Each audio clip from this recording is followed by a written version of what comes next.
Oh, Hello. welcome back, Happy. We were just on the topic of church, and I think he was mentioning like your different upbringing. Yes. Yours, it seems like your church was more a loud church, and his Yes. church was more a quiet church. And so I don't know if you want to add it, like how you guys have been navigating through that as a interracial family. That's been interesting. Yes, I grew up at charismatic, like Pentecostal, evangelical, like we spoke in tongues, with translation, of course, and full disclosure. And my church was just multicultural too. So in some ways, I'm like, it looked like what I imagine heaven will look like, because we had Africans, European Americans, Asians, Filipino, Korean, China. Like, so I grew up in a very diverse church. And so that was interesting it was interesting when I moved to Hampton Roads, trying to find a church that was diverse. But then too, when we started dating and were looking for a church, even before we got married, I was like, this church is, to be frank, too white. And what did you mean by that? What did you mean that the walls of a church were white, or the parking lot was white? Happy, enlighten me, please. The walls nor the parking lot, but the congregation. Okay. So that was just interesting, because it's something that I was used to, kind of, when I being in Hampton Roads, but thinking about the future and okay, so if we stay together and get married, this is when we were dating, and get married, and then have kids, like, I don't want our kids to be the only brown children at church, because I think it's important that the church reflects reflects all of us, and not that it looks one way.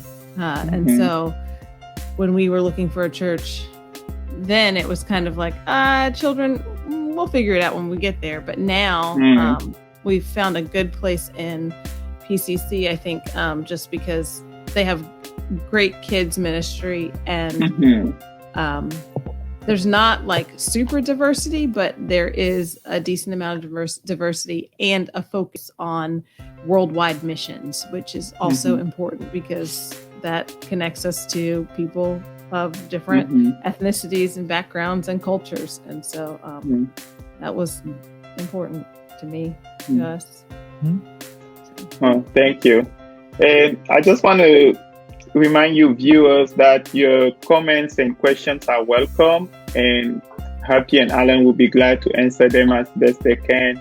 So you guys can participate as well. I just want to extend that invitation to you. So Happy, you touched on a very good point. You didn't want your kids to be the only brown kids in a majority white setting. And I guess it doesn't only go for the church setting, maybe the schools and other, so I guess that's one tip, but like, as you guys are raising, you have two beautiful kids, biracial kids.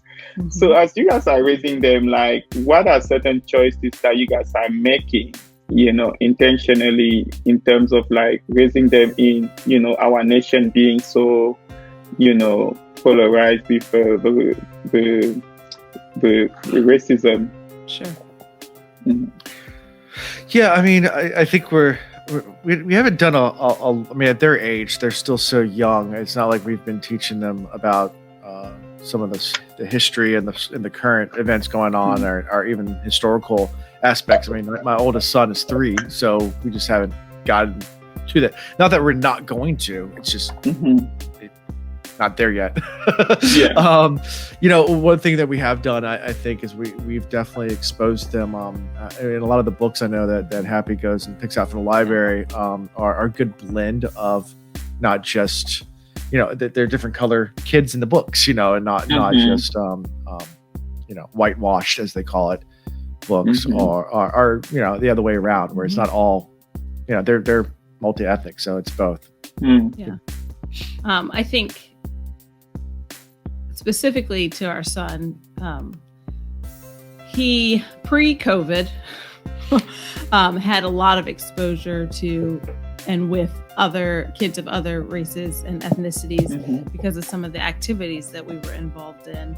And so that's been a little bit interesting now because he hasn't been involved in those activities for a year.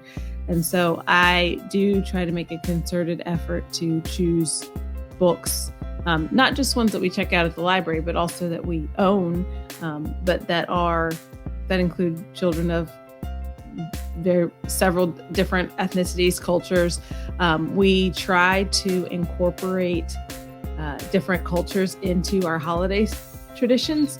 So in December, around Christmas, we did do, in addition to celebrating or having books about Christmas, we also had books about Hanukkah, and I think I grabbed one or two about Kwanzaa too, just so that he could start to see and experience in our small way some other cultures. And so I think that's been a big part. And then with school, so he started preschool in December, our 3-year-old.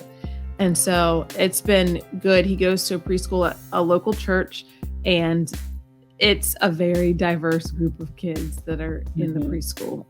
And so it's, I think, just exposure to different cultures and different ethnicities has been huge. And then 2, not being afraid to have the conversation, like to talk about, oh, well, mommy is brown and daddy is peach, or whatever color kids call it.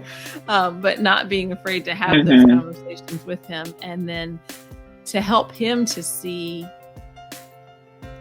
that it doesn't matter what shade you are, because God loves all of us. And so it's, just kind of making sure that he's aware. And with Eliza, we haven't done much because she'll be 15 months old next week. So, but I anticipate that we'll also do some of the same things with her. Oh, and music too. We also do music from different cultures as well. And we've been working on different languages. Not a lot of the languages, but just numbers. And so it's been important. And so I think it's important. It's not all, like, I was close to fluent in Spanish. So I can do a lot of that with Asher. Alan has a good handle on German, and so we can do some of that. And then my mom and sister both took French in school and retained a lot, and Alan's mom grew up in France. So it's just been interesting to try and incorporate a lot of different cultures, because we want him exposed to a lot of cultures and a lot of different things in the world in a positive way. So I think getting a jump start on it and trying to do it early is important. Yeah. That's really cool.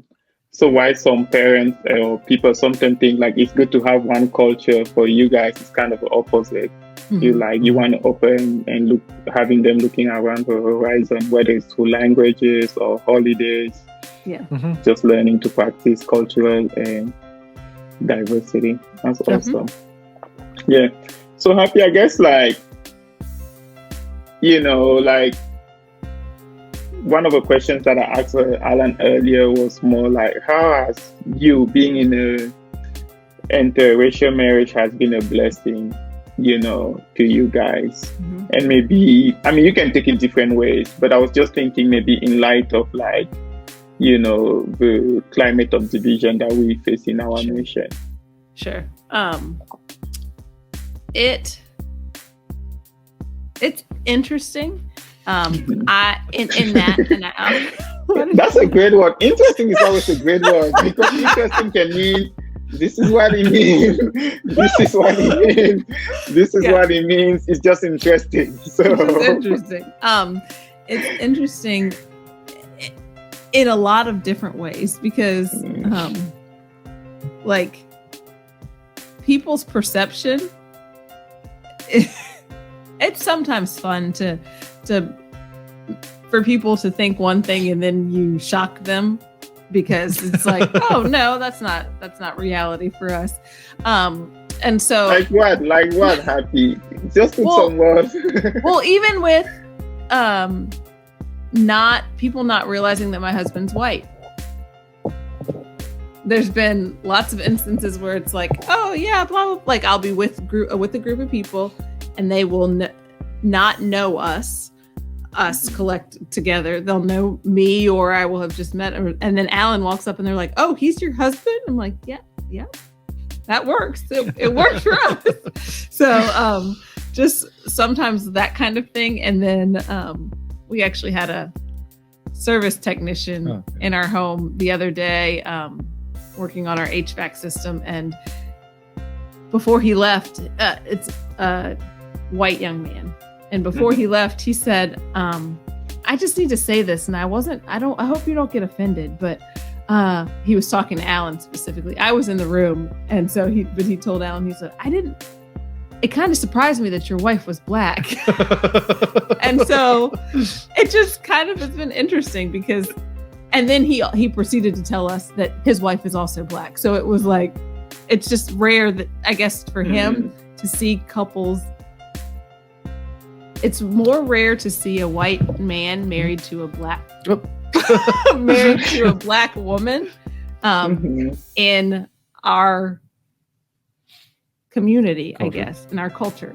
And so it's just interesting. It was just interesting. Yeah. And yeah, I don't know. Yeah. It's been fun. It hasn't changed. I don't know that it's changed our relationship, at least from my standpoint. I don't see a difference in our relationship because we are not the same race. Yeah. So, and there've only been there's been one instance that I can think of where it was like, that's odd. And we were treated differently because of because we're an interracial couple. So, but it was just par for the course. It was something to learn from and to acknowledge and to remove ourselves from the situation. Like for me, at least, I am not one to look for trouble. There's enough of it that comes on its own, so I don't need to go find it.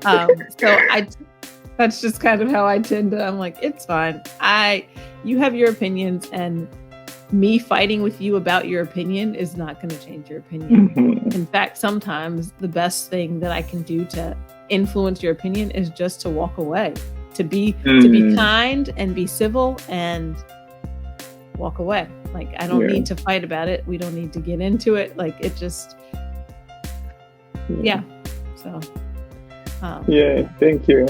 Happy, we're just kind of playing, some catch-up game here, because some of the questions that I'm asking you, I asked Alan earlier. And I think you mentioned that when you went to church, you just realized that, it was very different than where you grew up, so, and I guess and thinking even more about dating or marrying cross-culturally, I wonder if there were some people or certain resources that encourage you to be, because what Alan says, to him, it was never a problem or not even a thought that you're different, skin color was an issue. So I was just wondering, from your side, just knowing the history of a country, where there's certain, things that were, advice or, or people who came along and gave you some insight, So. Sure. for me, it was never an issue. And I think a lot of that has to do with the church that I grew up in, because there weren't a lot of interracial couples in our church. I take it back. There were Asian and white couples in our church, but not a lot of African or Black with white. And so I didn't really experience a lot of interracial relationships, but I recognized early on in myself and like in high school that my interest was not in Black men. I just wasn't interested. And so thankfully my parents were supportive either way. They didn't care. So that was good, and it wasn't a fight. And same with my grandparents too. And I later found out that we have there are other interracial relationships within my family, like my cousins and aunts and uncles, and even some of my great aunts and uncles. So it was kind of like, oh, okay, so my family didn't have an issue with it, and I went to a predominantly white college. We, I guess, went there, but not at the same time. And so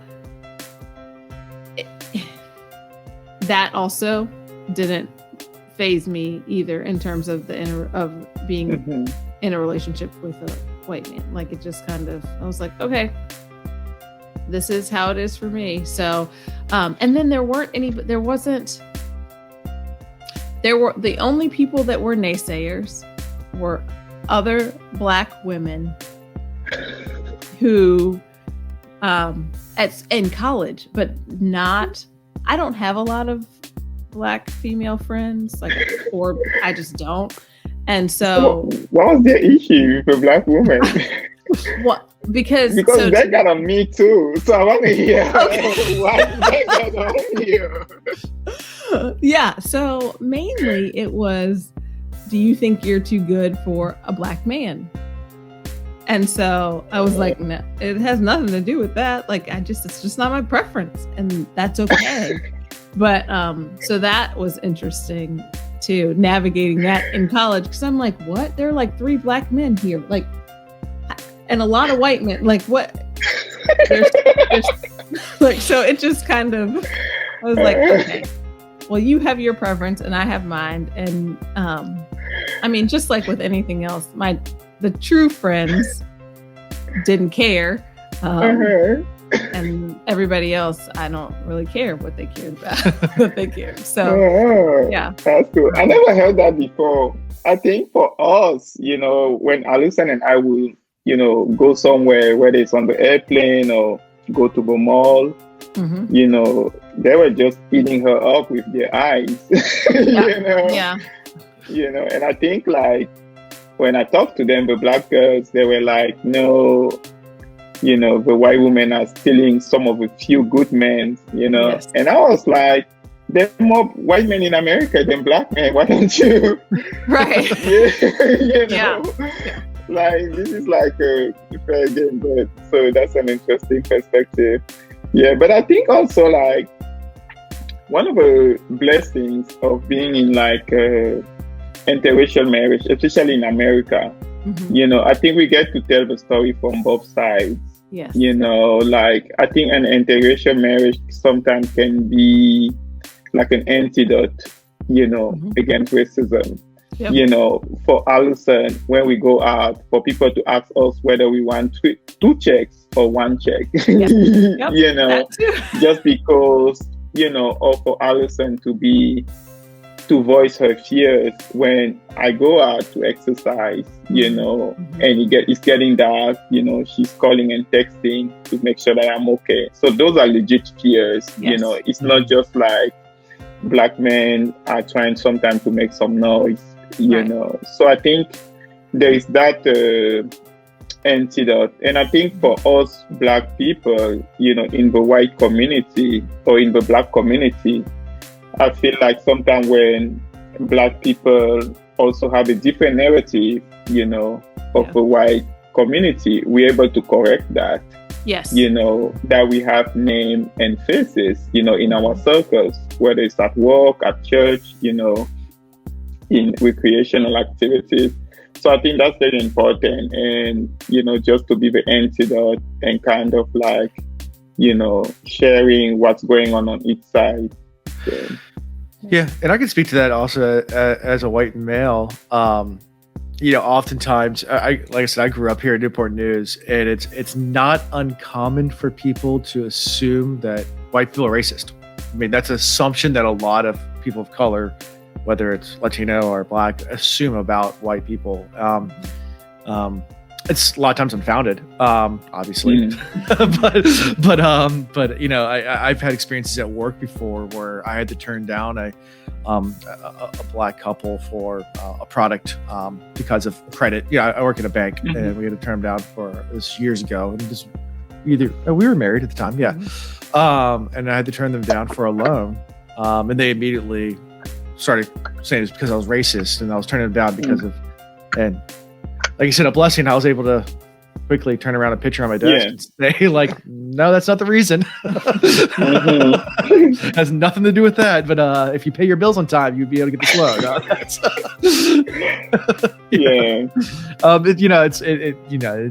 People are quick to pull that card out. And if you're white, turning down a Black person, it's racist. And sometimes it might be, and I'm not discounting that. There's a history of that in America. So I'm not trying to water that down or discount that there have been atrocities and things going wrong. But I think oftentimes it's used as a what's the word I'm looking for? A defunct or a status quo versus really getting into the situation versus because situation by situation is not always that way. Out of all my white friends, I would say I wouldn't call any of them racist. So, not that I have not met racist people. Oh, sure. Sure, growing up I have, but I wouldn't call them friends. And there are, I think also like one thing that is important to say is like there are racists everywhere. There are people who are Black who are racist. There's also white people who are racist. But I think like interracial marriage kind of put name and faces together, where it's like, I know Alan and Wade, and Happy, this is their story, this is who they are, this is what they stand for, so I think it gives us an opportunity to tell a different narrative, from both sides. Sure. I think too, it's important to acknowledge the reality that sometimes the racism is within your own race. And by that, I mean, there have been times when I've been told that I'm not Black enough, just because I don't, certain cultural things that African Americans are do or are known for, whatever. I don't do them. So there has been that too, which is also interesting from a different standpoint, because it's like, okay, what does that even mean? Like, I thought it was a color, not a behavior. And so, so sometimes the culture, the American culture of being Black is just, it gets in the way too. Because there's an assumption that, Black people in America do X, Y, Z, those things, and you don't do those things, so you're not Black enough. And I've been told that before. So it's just so, and then it's like, oh, it makes sense that you married a white man because you're not Black, and like so there's a lot of that too, which nobody talks about that.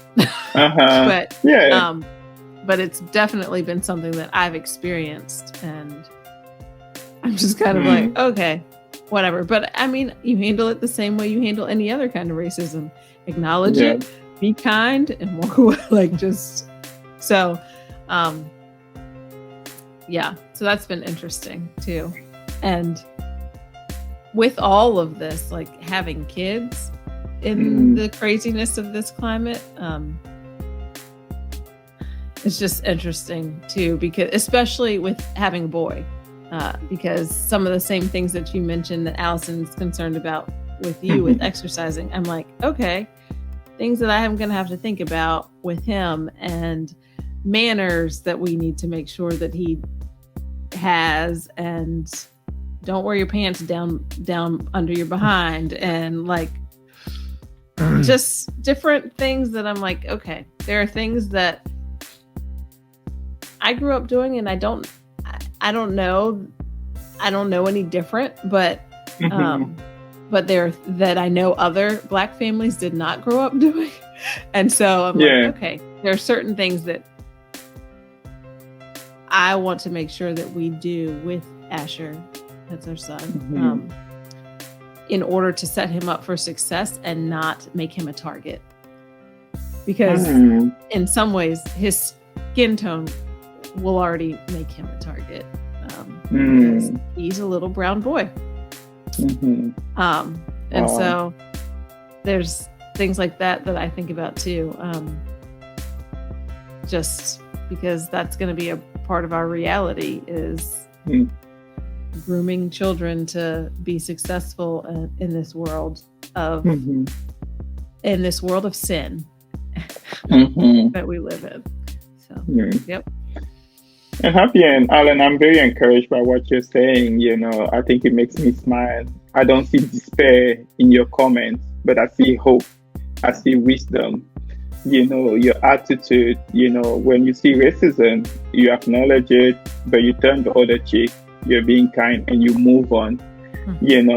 Asher has a dark skin, your son, but yet, you take it up to you, to raise him and educate him in a specific manner to set him up for success rather than being a target. Yeah. So I feel like you should write a curriculum, but I also empathize with you guys about this rejection from your own people who say, maybe you're not Black enough, because you don't abide by their, values or lifestyle. So I know that can be painful, especially, if you live in or work in a majority, white setting where you feel like every day you just have to accommodate, accommodate. And when you're looking for space, like a day off where you can just be you among your people, they say, no, you didn't make a cut, So I empathize, but more importantly, I think I marvel at your wisdom. So very encouraged. And I mean, Allison is watching, or she'll be watching later on, but I'm just very grateful for you. So I guess we started with a delay, but I also want to honor your time. I know it's late on Friday, so maybe you guys have kind of shared some nuggets here and there, in terms of like, what was important for you as you made your decision, from the dating stage to the community stage, or, church, or now parenting, So what would be some like advice that you guys will have folks who may be considering or thinking of dating culturally?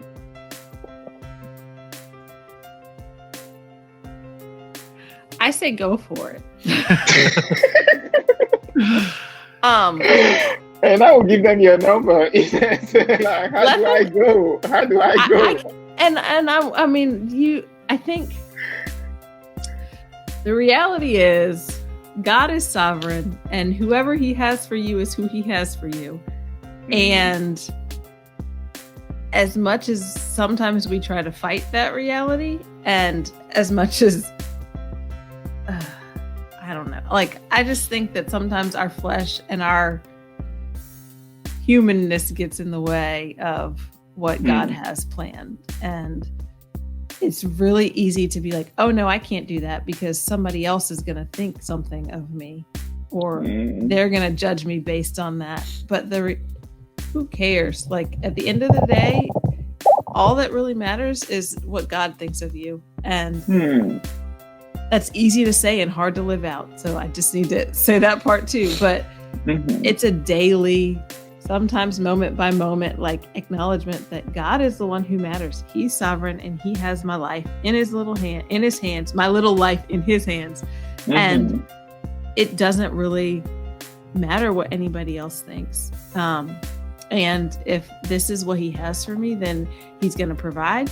He's going to be faithful.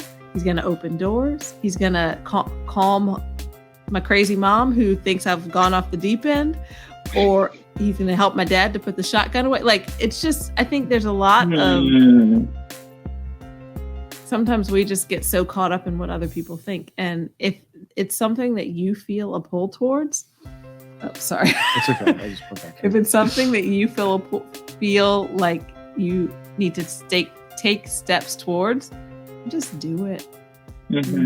And just see what God does with it. And you may end up moving in that direction and then realizing, no, that's not for me. And that's fine too. So I think there's a level of honesty that you have to have with yourself about who you are and who God has created you to be and who God has for you.